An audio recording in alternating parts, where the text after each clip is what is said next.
Hello everyone, রান্নাঘর পেজে সবাইকে স্বাগত জানাই। আজকে আবারও একটি নতুন রেসিপি নিয়ে হাজির হয়েছি। আজকে বানাবো বোয়াল মাছের ঝাল। প্রথমে বোয়াল মাছকে ভালো করে ধুয়ে নিয়েছি, নুন আর হলুদ ভালো করে মাখিয়ে নেব। আর এই যে একটা মশলার জন্য পেঁয়াজ কুচি, আদা, রসুন নিয়ে নিয়েছি। এর মধ্যে জিরে ধনে দিয়ে একটা মশলার পেস্ট বানিয়ে নেব। এখন কড়াই বসিয়ে দিয়েছি, সর্ষের তেল দিয়ে দিলাম। তেল ভালোভাবে গরম হয়ে গেলে নুন হলুদ মাখানো মাছগুলোকে তেলের মধ্যে দিয়ে ভালো করে লাল লাল করে দু পিটি ভেজে নেব। একে একে মাছগুলো তেলের মধ্যে দিয়ে দিচ্ছি। একসাথে 4টে মাছকে প্রথমে আমি ভালো করে ভেজে নেব।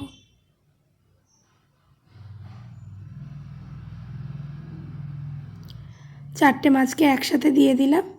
এখন মাছগুলোর এক পিঠ ভালো করে ভেজে নেব। এক পিঠ ভাজা হয়ে গেছে, এখন অপর পিঠটাও ভালো করে মাছটার ভেজে নেব।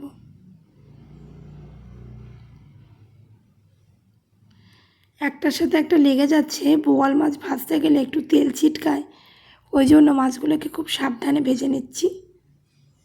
দু পিঠি ভাজা হয়ে গেছে, এখন একটা পাত্রে তুলে নেব। বাকি মাছগুলোকে ওই একইভাবে দু পিঠি ভেজে নেব। এক পিঠ ভাজা হয়ে গেছে, অপর পিঠটা ভাজতে দিয়ে দিয়েছি। দু পিঠি ভাজা হয়ে গেছে, একটা পাত্রে আমি তুলে নিলাম। এখন ওই তেলের মধ্যেই 5 ফোড়ন দিয়ে দিচ্ছি।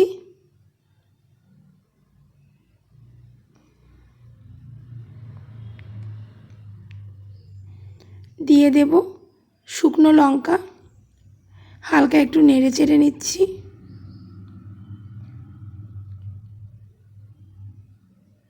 এখন এর মধ্যে দিয়ে দেব মশলাটা, যেটা পেঁয়াজ রসুন আদা জিরে ধনে একসাথে বেটে রেখেছিলাম, সেই মশলাটা দিয়ে দিলাম।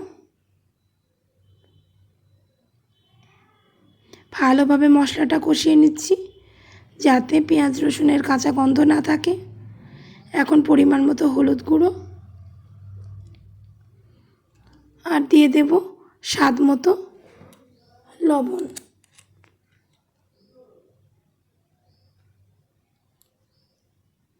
স্বাদ মতো লবণও দিয়ে দিলাম। হলুদ লবণ দিয়ে ভালোভাবে নেড়ে চেড়ে নিচ্ছি।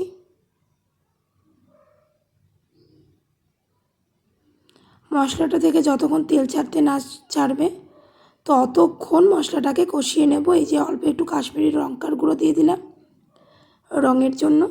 সব কিছু উপকরণ দিয়ে ভালোভাবে গ্যাসের ফ্লেম লোতে দিয়ে ভালোভাবে কষিয়ে নিচ্ছি।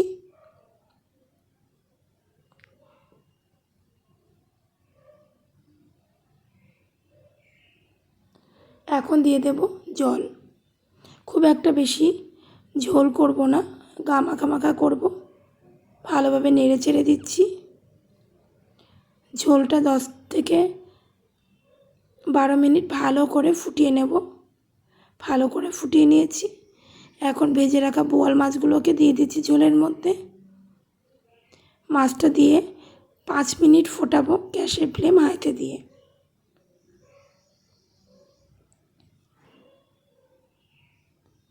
মাছগুলো একে একে ঝোলের মধ্যে দিয়ে দিচ্ছি।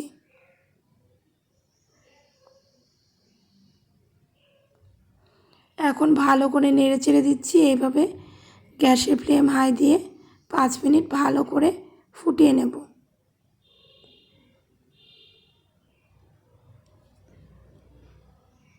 ভালো করে ঝোল ফুটে গেছে। এখন সবশেষে দিয়ে দেব গরম মশলা।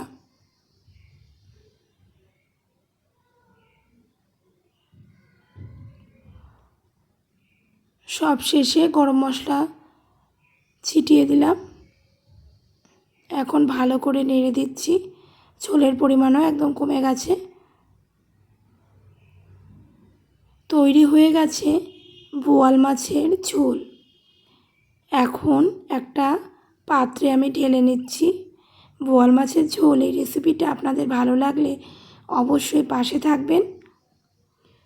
আমার পেজটাকে একটু ফলো করবেন, সাবস্ক্রাইব করবেন এবং কেমন হয়েছে কমেন্ট করে জানাবেন।